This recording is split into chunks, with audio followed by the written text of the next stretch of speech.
So our next speaker is one of my colleagues at UBC, Alex Gigazzi. Alex is an associate professor in civil engineering and also in the School of Community and Regional Planning. His work really focuses on another one of those sort of future needs that Dr. Hatzopoulou sort of pointed out. So we talked about transit. Alex really works a lot on micromobility and sort of human-powered mobility and both the environmental and health impacts of that. Alex gets extra credit for working in a Beatles song title into his talk. So all you need is a shove, active travel with human electric hybrid vehicles. Alex. Thank you. Yeah, I took that challenge to heart. So along with the long and winding road, all you need is a shove, active travel with human electric hybrid vehicles, and I'll explain what that means in a second here. So the relationship between active travel and air quality has two important kind of distinct dimensions. As Kevin was just talking about, active travelers have elevated ventilation or breathing rates, and they tend to be somewhat proximate to motor vehicle traffic, so kind of higher than background concentrations around them, which leads to air quality risks, right? At the same time, kind of but in a very different way, active travel is one of the key travel demand management strategies that we can use to try to mitigate motor vehicle emissions and improve air quality, right? So these are two pretty different kind of effects pathways. And the remit I was given today was to focus more on the latter, less on the former, although we could talk a little bit more about that at the end if you'd like. So what I will be covering is what are the main cost benefits and motivators of active transportation, and how does the introduction of micromobility change those relationships, and then finally, what can we do to increase active travel given the air quality and other benefits of them as well. So a little bit of definitions first. What are we talking about? So active travelers can be divided into three groups depending on the mode of travel. The first is pedestrians, which includes people walking, but also people using any kind of mobility assistance device. It also technically includes children in strollers. So those are all pedestrians. And then we have a group of rolling non-motorized travelers, traditionally just kind of called cyclists because that's most of what they were, but it also includes non-motorized skates of various kinds. And then we have this big group of new electrified or motor-assisted or lightly motorized personal mobility vehicles emerged initially a few decades ago with the Segway, kind of petered out pretty quickly, and then more recently exploded, both figuratively and literally in some cases, with a plethora of new devices on the market and increasingly on the road as well, right? So electric bicycles, of course, electric scooters we also see a lot, and I'm sure most of you have probably seen a lot of these different devices around on the streets. So there's a lot of words we can use to describe these. None of them are really satisfactory. I tend to use active travel because I think it's the least ambiguous. And so that focuses on the fact that people engaged in this activity tend to have higher levels of physical activity. Okay, that works. In the past, you not as much anymore, but for a time they were called alternative transportation or alternative mode travelers, really reflecting the near total auto dominance of the transportation sector. It's kind of fallen out of fashion, although you'll still hear this. There still are like departments for alternative travel in some state DOTs and provincial governments. Another way to describe them is non-motorized. Again, that really just focuses on one aspect of it. It's also not obviously applicable to micromobility or the new electrified devices. Increasingly over the last decade or so, I hear these described as vulnerable road users, particularly in a safety context. And I also don't think that is particularly useful or accurate. But it is one of the terms that's increasingly used. For the new devices, micromobility isn't descriptive or accurate either, but I've kind of given up fighting it because that's the term everyone's using. So we'll call them micromobility, although it doesn't really make much sense. In my group, we like to call them human electric hybrid vehicles because we're focused on the relationship between the human energy and the motor energy and how that relates to travel behavior.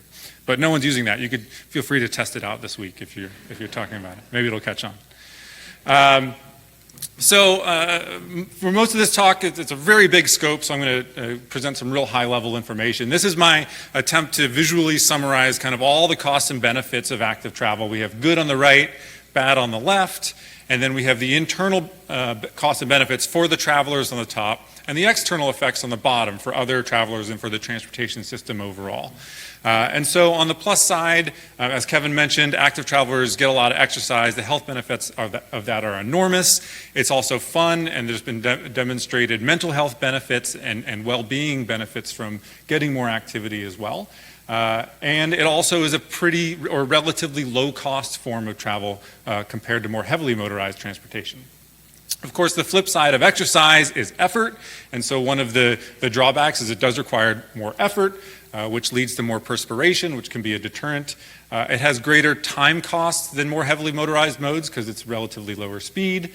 And then the other two, besides the health benefits of physical activity, the two most discussed health drawbacks or potential health drawbacks are crashes and air pollution uptake.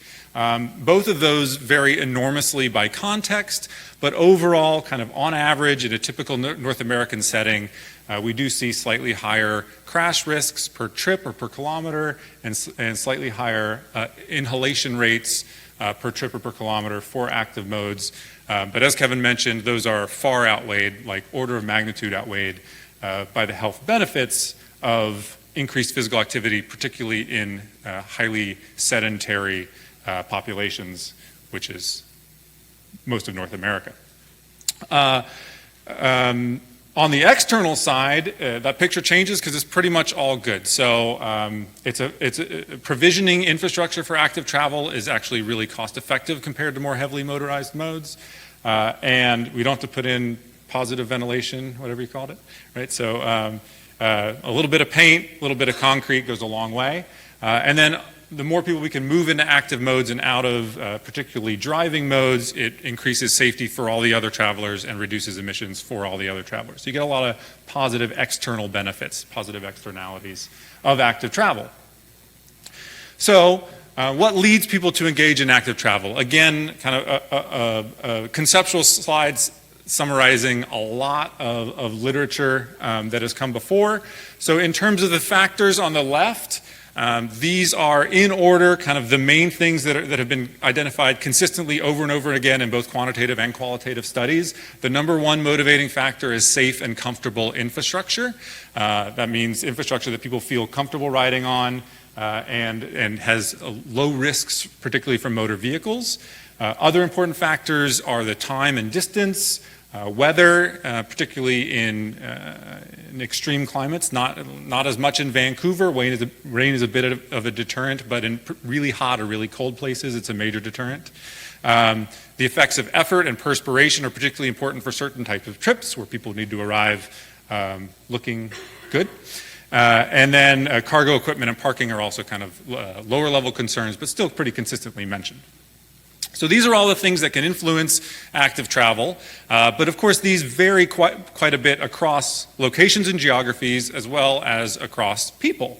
And so we see systematic variation in both the importance of these factors in different groups of subgroups of the population, as well as people's exposure to these different factors across the population. So for example, we see different sensitivities to different types of infrastructure across genders. We see large systematic variations in access to safe infrastructure by income and race and ethnicity. And so disadvantaged populations in other ways, socioeconomically, also systematically have less access to safe infrastructure. So there are a lot of patterns, both, again, spatially and on the individual scale, which lead to active travelers not being a representative cross-section of the population overall. But going back to these factors and leading into micromobility, we can look at these factors and think about how is the situation going to change with the introduction of electric assist motors. And I'll tell this story with an example trip. Pulled this off of Google Maps. Say you're going from Kitsilano up to UBC. For those of you who live here, you'll know that you have to go up a pretty big hill to get there. And Google Maps recommends a couple routes. both pretty good routes to get there. You can see that one's a little bit farther, and even though we have kind of a fixed elevation change, so our net change in potential energy is going to be the same no matter what route we take, those two routes can look pretty different in terms of the steepness of the slope that we have to go up, right? You can take a shorter route that's steeper, or a longer route, maybe a little bit of a gentler hill. And which route I prefer depends on kind of my personal characteristics and preferences, and that will determine which route I choose to take, but also the attractiveness of those two routes that are available to me determine the likelihood that I choose to bike at all for this trip. So the route preferences and attractiveness then roll up into mode decisions, which influences the amount of active travel that happens. And you can pretty easily understand that if I'm considering making this trip, it looks different if I'm considering making it with a conventional bicycle or with an electric bicycle, right? So the availability of an electric bicycle is going to modify some of those factors. And what we know from both theoretical and empirical modeling is that when people have electric motor assistance available to them, they take part of that benefit in a reduced time cost and part of that benefit in a reduced effort cost for them. And the proportion of each actually depends on their individual preferences, which is something we can measure. So what I've done is kind of recolor the factors there on the left. So electric assist availability is going to reduce our perceived time or distance costs. It's going to reduce our effort or perspiration costs. It's going to reduce also the costs of carrying cargo if I need to bring something up to UBC with me. But at the same time, we might also have some increased equipment and parking costs because it's a more expensive bicycle. We have to charge it, things like that. It's heavier, can't like lift it onto a hook, can't put it on a bus rack, for example. Weather. We're not really sure, haven't actually seen any literature on that, and we haven't had a chance to study what is the changing relationship effects of weather on cycling participation with electric assist. I think it might change it, but we're not even sure in which direction yet. But I'd like to focus a little bit more on the most important factor, which I mentioned before, which is safe and comfortable infrastructure, right? So let's dig into this a little bit. I got a question mark there. Because even before we introduced electric assist devices, micromobility, the experience of walking and cycling on off-street paths was somewhat contentious in terms of conflicts between pedestrians and conventional cyclists. This is something that transportation system designers have been aware of for a long time. Some past research, some of our former research in a few different settings, both shared use spaces and multi-use paths, showed that incidents with contact between pedestrians and cyclists are surprisingly common, physical contact between them, and they're similarly reported by each. So pedestrians report the most common type of contact is with a cyclist, and the cyclists report the most common type of contact is with a pedestrian. And this has been an issue for a long time. Transportation engineers have been hearing about it and responding to it, which has led to a tendency and guidelines to separate pedestrians wherever space and costs allow, especially if you have a crowded facility. So we have volume thresholds for when you need to separate pedestrians. So anyone who's lived in Vancouver for a while has probably seen the seawall, a very crowded facility, get increasingly separated. It used to all be a multi-use path, and now more and more it looks like you see on the right where you have separate pedestrian and bicycle paths. And this works really well. Everybody loves it. But the situation gets complicated when we introduce a bunch of new devices with fundamentally different operating characteristics. So how do we design for this new world with a bunch of micromobility devices? This led to a multi-year study. It was funded by TransLink, and we wrapped it up this summer. And so I'm going to take a few slides here to summarize the high-level results from that study. So we did a 4-phase data collection over 4 consecutive seasons at 12 off-street locations around the region to look at not just kind of the city of Vancouver, but the outer suburbs as well. And we measured volumes and speeds, and we did survey work at each of those 12 locations to get comfort and safety perceptions of people using those specific facilities, over those 12 locations. And at the end, we had over 25,000 classified vehicle observations with a speed attached to each one of them. And what you see on the slide there is the summary. We actually had 27 vehicle classes, but this is kind of aggregated for readability. One of the things that popped out right away is we were surprised at how little micromobility activity there actually was. Now, this is 2020 data. We're going to be going back this summer and get 3-year follow-up data. We expect to see quite a bit of growth. But even based on our experiences at the time and anecdotal reporting ahead of our data collection, we expected to see a lot larger share of micromobility devices. But still, over 90% of the wheeled devices on off-street paths were bicycles. On the speed side, we were also a little bit surprised that the micromobility devices were going slower than we thought they were.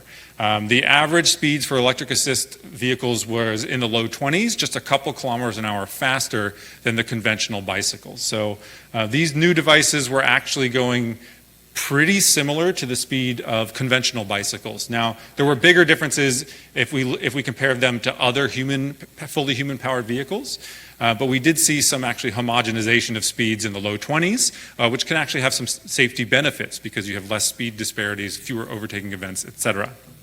There is one important exception to that, though, which is the sit-down electric scooters, shown there on the top right, which are sometimes passed off as electric bicycles. They have kind of these vestigial pedals on the back that aren't really useful. Sometimes they're classified as e-bikes.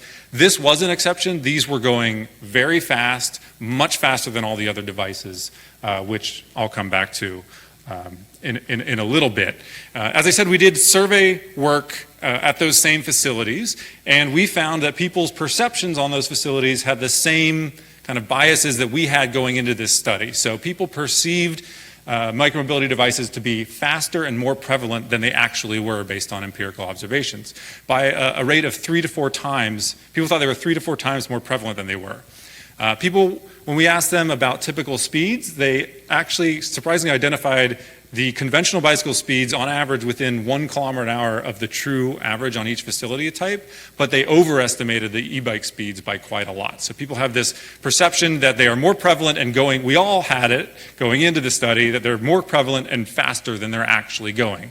And as you could probably already guess, those perceptions translate into discomfort as well, right? So when we measured comfort sharing each specific path, which with the various different types of devices, we found people were systematically less comfortable. Pretty much everyone was less comfortable sharing with electric devices versus non-electric devices, and that makes sense. Some of the regression modeling showed that controlling for everything else, including the speeds, just having an electric motor had the same discomfort effect as if a vehicle were going 9 kilometers an hour faster, which is quite a lot when average speeds are around 24 kilometers an hour, right? So if you have an electric bike and a conventional bike going the same speed, the discomfort of the electric bike is as if the conventional bike were going 9 kilometers an hour faster than it is. So a pretty big effect. At the same time, though, I will mention that although people were less comfortable around electric assist vehicles, still they were largely pretty comfortable sharing them. So there was less comfort, but still pretty high levels of average comfort sharing with a lot of these. For example, we had right around half of our respondents were either agreed or strongly agreed that they were comfortable sharing that path with electric bicycles. It did vary across vehicle types, but overall the story is less comfort, but still generally comfortable. Another little kind of fun nugget that came out of this is that the conventional cyclists were actually more comfortable sharing with an electric bike than they were with a pedestrian because of those frequent conflicts between pedestrians and bicycles that I mentioned before. So I'll come back to the kind of recommendations from that study here in my last set of slides with recommendations for increasing active transportation. So what are some of the best strategies that we can see for promoting active travel? Before I present those 4 strategies, I'll give you a bit of a framework for it. A common way to look at promotion of active travel is to divide the population up into these kind of market potential segments. And there's other ways to do it. This is the way I like to do it because I think it's a little simpler. So we have a large group of people that is either unable or unwilling to engage in active transportation, essentially don't even try. We have a much larger portion that is able and willing to engage in active transportation if you give them the right circumstances, the right environment for it. And then we have a much smaller sliver on the right that will engage in active transportation kind of even under highly adverse situations, right? So the strategy for promoting active travel is converting those able and willing. How do we set up the right environment for those able and willing to be able to activate and engage in active travel? As I mentioned before, because electric assist modifies some of those factors, we expect the proportion of the population in that able and willing category to be larger with the availability of electric assist. So, strategy number one is to focus on the number one consideration, not a big surprise, providing safe and comfortable facilities for walking and cycling. So what that safe and comfortable primarily means separated from motor vehicle traffic. It also means wherever possible separating pedestrians from the other rolling devices, especially if micromobility is involved. But in addition to being safe and comfortable, they also have to be useful. So this means cohesive and connected networks, not a piecemeal kind of patches of nice facilities around the city, but not continuous. So people need to be able to get from origin to destination on continuous kind of comfortable infrastructure, because even a small uncomfortable segment can be a major deterrent. You can have 5-star facilities on either side, but if you have one kind of impenetrable crossing of a 6-lane arterial with no protection there, then that one crossing is enough to deter people from making the trip at all. So, safe, comfortable, and useful networks. 2, building on this idea of micromobility, because we do think it can expand uptake of active travel. We should set up a framework where we can legalize micromobility devices. Right now, it's especially in BC, but in a lot of places, it's really a mess in terms of the legal framework. Most of these devices, almost all these devices, were illegal technically under the Motor Vehicle Act. They're being very widely used, but we should set up a clear regulatory framework for what is allowed and what is not. That process is underway. In our modeling, we did some cluster analysis to look at the objective kind of operational characteristics as well as the perceived comfort characteristics.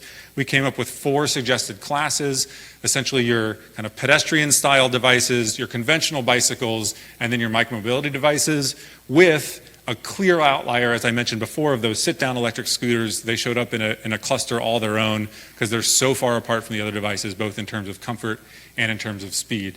And for that reason, we recommend making it clear that these devices shown on the bottom should be regulated as low-speed motorcycles, which is a separate classification in the Motor Vehicle Act, and not micromobility devices. Suggestion 3 is a broader set of kind of supported policies. I forgot it. I was like, why are they laughing? I forgot. There's a broader set of supported policies to enable active transportation trips. As I think Marianne and a few other people mentioned, if a car is available, people are going to use it. And so we want to enable a multimodal lifestyle where people make mode choices that are appropriate for each individual trip. The way you do that is to enable car light and multimodal lifestyles. High quality transit system, things like car sharing services allow people to, take specific modes relevant to each trip. Enabling short trips is important because active travel is much more feasible on short scales, and so there you get your classic compact and mixed use development strategies so that destinations aren't too far away. Internalizing the full cost of driving, the most effective way and unpopular way to do that is through road pricing strategies. Also in this province, there are strategies to internalize the crash costs from motor vehicles to the driving community and not pushing those on to active travelers, which is something that's been happening. Another aspect of internalizing the full cost of driving is not subsidizing electric car purchases. And then finally, secure bike trip-end facilities, so good bike parking and storage facilities. And for my last strategy, maybe one of the more controversial ones I'll say, which is ending policing of active travelers. So if we want to increase the representation of the people that are engaged in active travel, we have to recognize the relationship of certain population groups with the police who are very present in the transportation system. And pedestrians, people walking and cycling, are more exposed than other travelers to potential harassment from police and from other travelers, right? The way we use police to enforce traffic laws is complicit in the really disturbing trends of police violence that we're seeing throughout North America, much of which, a large portion of those incidents begin with a traffic stop of some kind.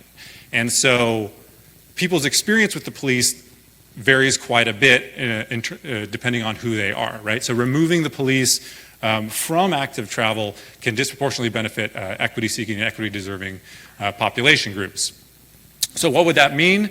First of all, decriminalizing all forms of active travel. There's public health people, so decriminalizing is different from legalization, as we know, right? We did it with heroin, we could do it with crossing the street. So decriminalizing all forms of active travel, what's sometimes called jaywalking, Idaho stops. This does not require police involvement. This one I get quite a bit of pushback on, but eliminating laws that are not shown to measurably increase safety, such as helmet laws and bell laws. This was a main motivation for Seattle getting rid of their helmet law because it was vastly disproportionately and selectively enforced against people of color and people experiencing homelessness. We don't have the same data here, but I strongly suspect that it is equally selectively enforced here. And then finally, I'll leave that there. And then finally, a shift away from victim blaming in when a person walking or cycling has been injured or killed by a car or a person driving, resisting the temptation to shift or explicitly or implicitly blame onto the active traveler in those situations. Things like commenting on the color, whether they were wearing dark colored clothing even though the crash happened in the middle of the day, or whether or not the cyclist had a helmet on, regardless of whether there was a head injury or not. These are really common in the media, in police reports, and policy discussions, and moving on from that can also help to shift the tone on active travel. So I will end it there and welcome any questions you might have. Thank you. That feels so good. I love that.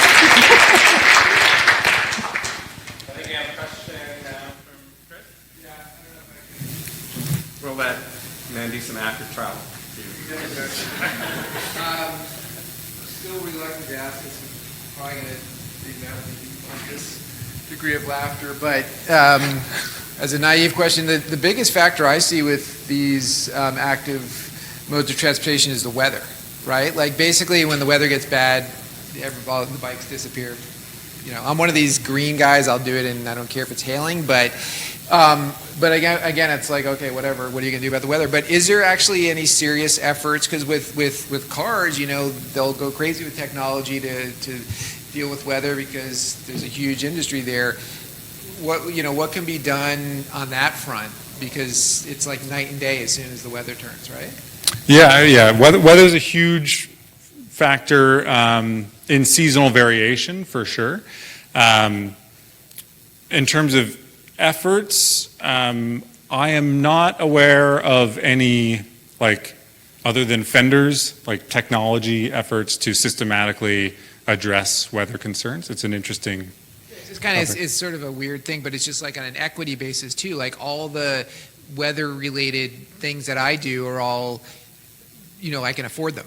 Right, I can buy it. Anyway, I know it's kind of a silly thing, but it kind of strikes me that, like, you know, people that can deal with weather, it's motivation, but it's also you can afford to get all the nice stuff. Yeah. I mean, that's interesting. But like I said, I'm not aware of any kind of technology strategies in that regard. I will say that it's an increasingly a focus in facility design about drainage and snow management, and there has been a lot of work done in the last decade on snow clearance and facility design to improve that so that people can go through the winter if they choose to.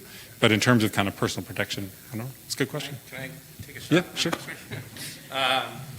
So 2 examples that I know of. So one in the Netherlands where they've actually built tunnels.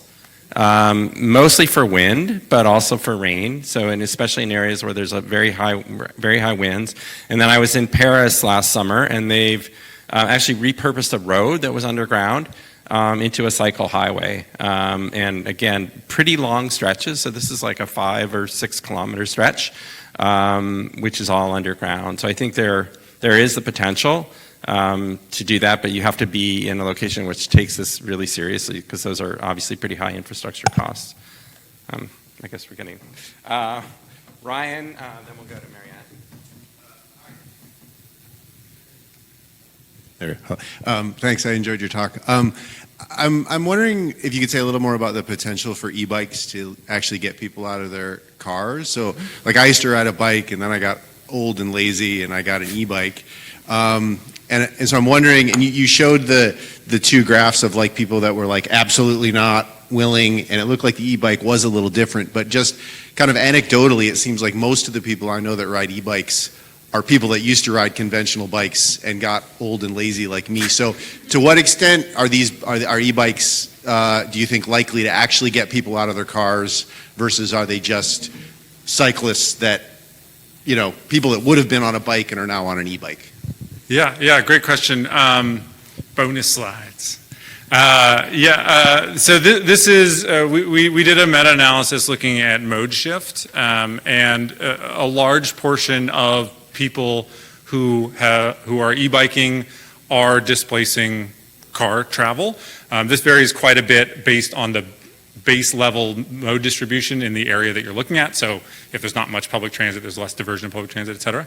But what you said, there's actually, in more detail than this, if you look at what they're replacing in the past versus what they would do currently if they didn't have an e-bike, those are different questions. And we do see a larger share of people that used to be cycling who would not be cycling anymore. And although they used to cycle, now it's either e-bike or car. And so it depends on how you ask the question, how you measure it, you get different results. But that is something that we see consistently. Good question. Yeah, hi, thanks. It's a very interesting presentation. I would point out, Mike, that, you know, all of these investments into bike tunnels and weatherproofing is nothing compared to the cost of digging a subway underground. So, but, you know, maybe there's not enough to spread around the benefits, so that's why that might be a deterrent to doing that. I think you pointed this out, this issue of chicken and egg relationship. I think in transportation we've always classically thought that, well, you have to build the demand before you build infrastructure, and there's not enough demand, then there's no justification for the infrastructure. But I think we've learned with biking, if you put a bike lane, people will use it, right? And if we expand the network, people will use it. So the infrastructure does come before, it does attract trip. And you're basically showing as well that it will displace, you know, mode shift from driving. It will be really naive for us not to think that that's going to be the case. My question here is, you're talking a lot about these urban bike network, and I was wondering, you know, we live in large metropolitan regions. You have people who are commuting from the suburbs to the inner city core. They can take regional rail, but then there's this first mile, last mile, where e-bikes can really serve that niche, because you could access the station and then access. Do you have any evidence here from the data you've collected that that would be worthwhile? Yeah, that's a great question. We have seen that in sharing systems. We haven't seen that as much in the personally owned e-bikes. Most of the observations are fully e-bike trips. There are challenges to bringing e-bikes on public transit in this region, and I think in most regions. And that's where the sharing systems really can come in handy, is last mile trips to and from the transit station using a shared, like a bike share type vehicle. And we've done some research out at UBC with their system, and we see a very large portion of the uses of those systems is accessing the fairly sparse bus, what do they call them? Bus hubs? That's not the right word. Bus malls, that's what they call them there. And then that is going to be even more the case when the subway comes out to UBC, because you have, subway stations are much more sparsely distributed than bus stops, and so then the last mile becomes even more important, and that's where shared scooters, shared bikes can come in enormously handy in that context. Yeah, good point. Okay, time for one more question if there's one. Matt?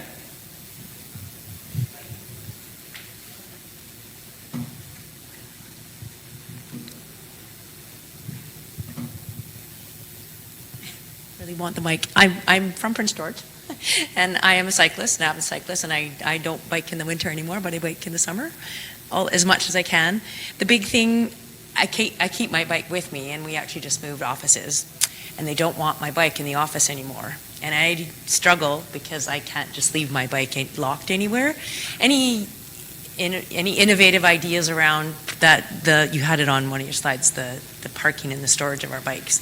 Because I've always ridden a road bike, and last year I got myself an e-bike, and I love it. I'm getting older, and it's all uphill on the way home, so it's made my life a lot easier, and I see my longevity on being on my bike lasting longer as a result. But I need a place to store my bike. Yeah. And I think there's a lot of commuters, in Prince George, we have a huge cycling community, and more of us would commute if we had a safer place to store our bikes. So. Yeah, trip end facilities are really important, increasingly so for e-bikes. There's a lot that can be done on the policy side, and city governments are doing that in terms of required bike parking in certain facilities. Also changes like to the strata law about rules you can make around car parking spots and allowing bike parking in car parking spots. And that is probably the area where I've seen the most innovation is kind of pretty wonky regulatory changes around using some of usually ample car parking, especially underground. Well, maybe there's not as much underground parking in Prince George, I don't know. But if you have ample underground parking, then using some of that car parking spots for secure e-bike parking, you can get a lot of e-bikes into one car spot, basically.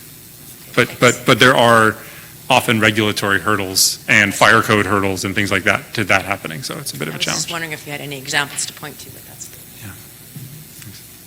We do have one question from online, if you're Take open it to. if it's short Yeah, answer. short. It's basically comment question. It says, wonder if we could see more shift to active transport, especially for those who live outside the city proper, if public transit system makes it easier for cyclists to carry their bicycles onto trains or buses, i.e. no space limitations on board. Yeah, great question, very quick answer. We have, I'll say, light literature evidence that better transit integration policies does increase use, and there's not a whole lot of published literature on that, but we would mechanistically presume that would be one of the effective strategies. So, thanks. Thanks, Alex, for